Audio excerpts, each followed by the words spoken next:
নমস্কার, আমি নবনীতা। আমার নতুন একটি ব্লগে আপনাদের অনেক স্বাগত। আজকে বুধবার, ডোডোর বাবা ল্যাবে যাবে, তাই জন্য সকালবেলা উঠেই আগে ব্যালকনির দরজাটা খুলে ওয়েদারটা দেখছি।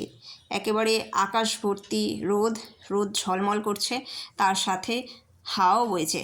হাওয়াটাও গায়ে লাগছে, কিন্তু রোদের তাপ এত বেশি, রোদে দাঁড়ানো যাবে না এক মিনিটও। আর আকাশ যেহেতু পরিষ্কার, দূরে পাহাড়টাও খুব সুন্দর পরিষ্কার লাগছে। আর আমি ঘুম থেকে উঠেই আগে বিছানা না পরিষ্কার করলে আমার অন্য কাজ করতে ইচ্ছে করে না। তাই জন্য আমার ছেলে যেই দিন ঘুমিয়ে থাকে সেই দিন বিছানা থাকে, পড়েই থাকে। ওর বাবা ল্যাবে চলে যাওয়ার পর আমি বিছানা তুলি, কিন্তু আজকে যেহেতু উঠে গেছে তাই জন্য বিছানাটা তুলেই দিলাম। আর আমার ছেলে এই ঘরে এসে ওর ম্যাজিক বক্সগুলো নিয়ে ঘর বানাচ্ছে। তো একা একা খেলুক, তার কারণ আমার সকালবেলাটা একেবারেই পড়ানোর সময় হয় না। আর কালকে বিকেলবেলা খুব ঝড় উঠেছিল, তাই জন্য জামা কাপড়গুলো ভালোভাবে শুকনো হয়নি, তুলে নিয়েছিলাম।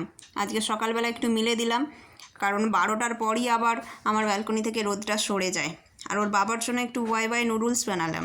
খাবে কি খাবে না জানি না, বলছে দেরি হয়ে যাবে আজকে, তাড়াতাড়ি নাকি আজকে বেরোতে হবে। আর এদিকে মাছের ঝোল আর ভাত আর টক দই ওর বাবাকে লাঞ্চে দিলাম। আর আমার ছেলেকে এই ডক্টর এই পাউডারটা দিয়েছে, ওর কনস্টিপেশনের প্রবলেম হচ্ছিল, তার জন্য নাকি পেটে ব্যথা হচ্ছিল। তো সেই জন্য এই পাউডারটা সকালে 1 কাপ জলে 1 চামচ পাউডার গুলিয়ে খাওয়াতে বলেছে। তো দেখলাম পাউডারটা খাইয়ে ভীষণ কাজ হয়েছে। তবে পাউডারটা খাওয়ানোর আজকেই শেষ দিন, আজকে খাইয়ে পাউডারটা তুলে রাখবো।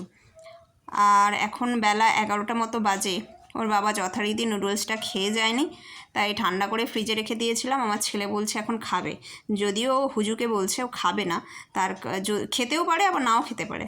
তার কারণ অনেকটা সকালে খেয়েছে, হয়তো এখন খিদে পেয়ে গেছে। কি করবে দেখি, খেতে চাইছে যখন একটু গরম করে দিই। আর এই দুধের হাঁড়িতে আমি কালকে রাত্রেবেলা দুধ গরম করে এতেই দইয়ের সাজা দিয়ে দিয়েছিলাম। তার কারণ যেই পাত্রটায় আমি দই বসাই ওতে অলরেডি একটু দই রয়েছে, তাই জন্য আর কোথায় বসাবো, এই হাঁড়িতেই বসিয়ে দিয়েছি। কারণ আজকে সকালে একটু উত্তাপম করার ইচ্ছে ছিল, কিন্তু উত্তাপম আর হলো না। তার কারণ সকালবেলা দেখছি দইটা ভালোভাবে বসেনি। এখন বেলা হয়েছে, এখন দেখছি দইটা একেবারে চাপ হয়ে বসে গেছে এবং দইয়ের খুব সুন্দর গন্ধ। টক দই যদি খুব সুন্দরভাবে বসানো হয় তার গন্ধটাই খুব সুন্দর হয়। আর দইটা বসে গেছে, কিন্তু উত্তাপম তো হলো না। নুডলসও বানালাম, সেটাও ওর বাবা খেলো না। যাই হোক, রেখে দিয়েছি, সন্ধেবেলা ওর বাবাকে গরম করে হয়তো দিয়ে দেব। আমার ছেলেকে দিয়েছি, ও গরম বলে খেতে পারছে না, আস্তে আস্তে দেখি কতটা খায়। আর এদিকে আমার 1 বেসিন ভর্তি বাসন, এগুলো ধোয়া বাসন। একটা বেসিনে বাসন ধুই আর একটা বেসিনে জল ঝরানোর জন্য তুলে রাখি। জল ঝরে গেলে সেই বাসনগুলো আবার বাসনের জায়গায় গুছিয়ে রাখি। আর এদিকে ভাবছি সকালবেলা আর কী খাবো, নুডলস খেতে একদম ইচ্ছে করছে না।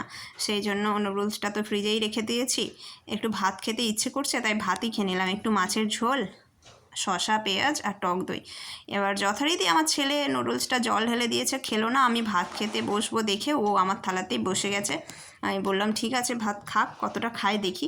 সব কিছুই ও দেখে ওর মানে খিদে পায় আর কি, মানে খেতে চায় না, কিন্তু দেখে প্রথমটা একটু খিদে পায়, বাচ্চাদের যেটা হয়। তো আমার সাথে খেতে বসেছে, অল্প একটু খাইয়ে দেব। ও খেয়ে দিয়ে এবার স্নান করে পুজো দিচ্ছে। মাঝে মধ্যে সকালবেলা আমার ছেলে পুজোটা করে দেয় বলে আমার একটু কাজের ছুটি হয়। আসলে সকাল থেকে ওঠা থেকে রান্না করা, তারপরে ওর বাবা 9টা 10 15 নাগাদ বেরিয়ে যায়, তারপরে আবার ছেলেকে খাওয়ানো, ছেলেকে স্নান করানো, পড়তে বসানো, জামা কাপড় কাচা, ঘর মোছা, সব করতে গিয়ে আমার একদম বসার সময় হয় না। আজকে তো তাও সকালবেলা টিফিনটা খেয়ে নিলাম, অন্যদিন সেটাও সময় হয় না। আর বেলা করে খেলে দেখছি খুব শরীর খারাপ করছে, তাই ঠিক করেছি কিছু কাজ যদি পড়েও থাকে খাওয়ার টাইমে খাবারটা ঠিক খেয়ে নিতে হবে। আর এদিকে দুপুরবেলা আমার ছেলেকে দুধ আলু ভাতে দিয়ে ভাত খাইয়ে দিলাম, কারণ আমার সাথে যেহেতু মাছ দিয়ে ভাত খেয়েছে।